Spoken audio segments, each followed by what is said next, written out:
Ready to really get into some cool stuff. Today, we're diving deep into ancient Egypt. And I mean, everyone knows the pyramids, right? But there's a whole other side to them, this kind of mystical, ritualistic stuff. Right, right. And it's easy to see that as, oh, ancient people being superstitious. But Yeah, what we're going to uncover today is how much actual scientific thinking was behind all of that. awesome. And we've got a ton of sources to go through, everything from how they built those huge pyramids to how they mummified people. So we're going to pull out the coolest and most fascinating things for you. I think one of the most fascinating things is how interconnected their science and their cultural practices were. They weren't separate things at all. Yeah, that's a great point. Like, Yeah, think about their understanding of the cosmos. They weren't just stargazing for fun. It was like essential to their everyday life. absolutely. They had that solar calendar, the one based on when the star Sirius would appear Yeah. again, which would happen right around the same time as the Nile flood. Yeah, crucial for agriculture. Exactly. And then on top of that, they had a whole separate lunar calendar. Like, imagine trying to keep track of both of those. Right. I mean, talk about brain power. It really shows a sophisticated grasp of astronomy. Think about it. The solar calendar, that provided stability for like administration and stuff, but the lunar one, that guided religious life. Hmm. So harmonizing those two systems was a huge deal, and it shows a real dedication to keeping time accurately. It's amazing. And then, you think about some of their most famous structures, like the Great Pyramid being aligned almost perfectly with true north. Oh, yeah. And the Temple of Amun-Re lining up with the midwinter sun. It's like they were mirroring their understanding of the heavens in their earthly buildings. There are even theories that the whole layout of the Giza pyramids reflects the Orion constellation. Wow. It's like they were using the stars as a blueprint for building. Exactly. And to do that kind of stuff, you need serious math skills. You need serious math skills. And they had it. They had this base 10 hieroglyphic system, which, okay, it looks way different from ours, but it allowed them to measure everything you can think of. The height of the Nile, how much taxes people owed, even figure out recipes. It's funny to think about it that way, right? But the key here is that their mathematics wasn't about some like abstract theory. It was completely practical. It was a tool for organizing their society and for enabling these huge construction projects they took on. Makes sense. We have those ancient papyri, the Rhine papyrus and the Moscow papyrus. They actually show that the ancient Egyptians were calculating areas and volumes and solving basic algebra problems, all to solve real-world issues like surveying land after the Nile floods receded. It's really incredible what they accomplished. And speaking of practical skills, their medicine was way ahead of its time, too. I mean, we're talking specialized doctors thousands of years ago. Oh, yeah? And they have these medical texts that go into detail about all these different illnesses and treatments. They even had surgical instruments that look surprisingly similar to some tools we use today. It really makes you wonder about where their knowledge came from.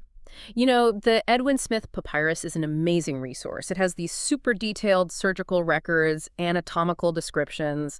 It's invaluable for understanding their medical practices. For sure. And I think it's interesting how mummification, even though it was obviously very ritualistic, probably gave them a ton of anatomical knowledge as well. Yeah. I mean, think about it. They're removing and preserving internal organs. That kind of hands-on practice had to give them a lot of insight into anatomy, even if that wasn't their main goal. Yeah, makes sense. Historians think this probably contributed to some of the earliest developments in neuroanatomy. Wow. So that brings us to something that might seem a little more mysterious, the whole magic side of things, what they called Heka.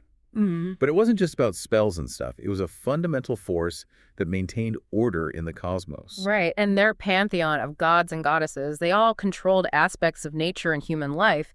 And Heka was integral to creation, healing, and the afterlife. It wasn't a side thing at all. What's super interesting to me is how magic and medicine were intertwined. Spells, amulets, incantations, these weren't separate from practical remedies. They were part of a holistic view of healing. Interesting. In a way, it was a mind-body approach thousands of years ago. And even Heka himself, or itself, was both the personification of magic and a god associated with medicine. It just shows how deeply connected these concepts were for them. Totally. And there are so many other examples. Thoth, the god of wisdom, he was also associated with medicine. And then there's Sekhmet, with her duality of both causing disease and healing it. Hmm. And of course, Anubis, who was linked to the whole embalming process. It's a fascinating mix of the practical and the divine. Totally. And on the more practical side of things, their engineering was mind-blowing. I mean, they managed to control the Nile, the lifeblood of their civilization, with things like basin irrigation, which is basically a system for trapping and using floodwater. Yeah, ingenious, right. And then there's the shaduf, that simple but effective water lifting device. Those inventions allowed them to thrive in a pretty challenging environment. And then you have the pyramids and the temples, these massive structures that would be a challenge to build, even with modern technology. Talk about incredible engineering. Absolutely. The scale of this project is just mind-blowing. It must take an unbelievable amount of planning, organization, and labor to pull that off. Right. It really shows their mastery of resource management and how they applied their knowledge of math and astronomy in such practical ways. The precision involved in cutting, moving, and placing those huge stone blocks is just remarkable. It makes you wonder how they did it with the tools they had. Yeah. And speaking of things that seem impossible, let's talk about mummification.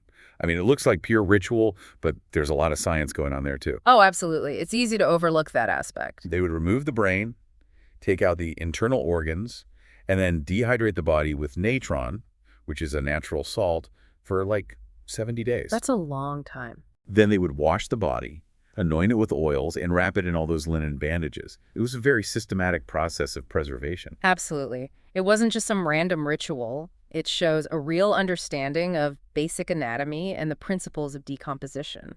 They knew they had to remove certain organs to prevent decay, and that drying out the body would stop the process. It's amazing how much they figured out just by observing the world around them. Yeah, and how they used those observations to develop techniques that were driven by their beliefs about the afterlife. Totally.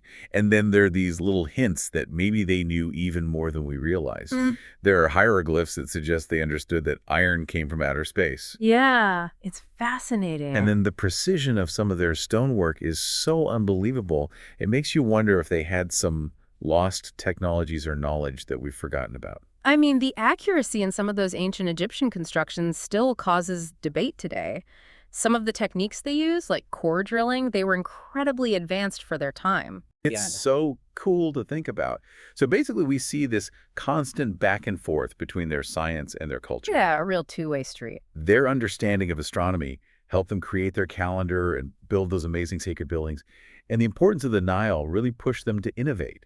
And then you have their beliefs about the afterlife, which, through practices like mummification, actually helped them advance their scientific understanding. It all ties together. Their scientific advancements both shaped their civilization and were shaped by it. It's a great example of how culture and science are never truly separate. Absolutely.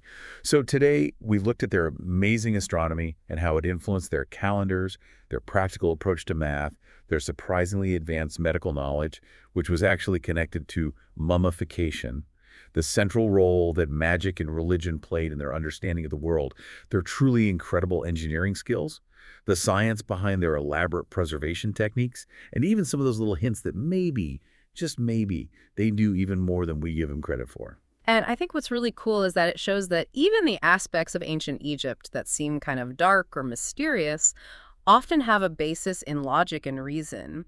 It really emphasizes the deep connection between their beliefs and how they interacted with the world around them. Definitely. Their legacy goes so much deeper than just those impressive monuments. So much deeper. And it leaves us with some really interesting questions to ponder. Like, considering how interconnected science, religion, and magic were for the ancient Egyptians, could their way of looking at the world, their integrated worldview, offers a different way of thinking about knowledge today? In our modern world, we tend to separate these fields into very distinct categories.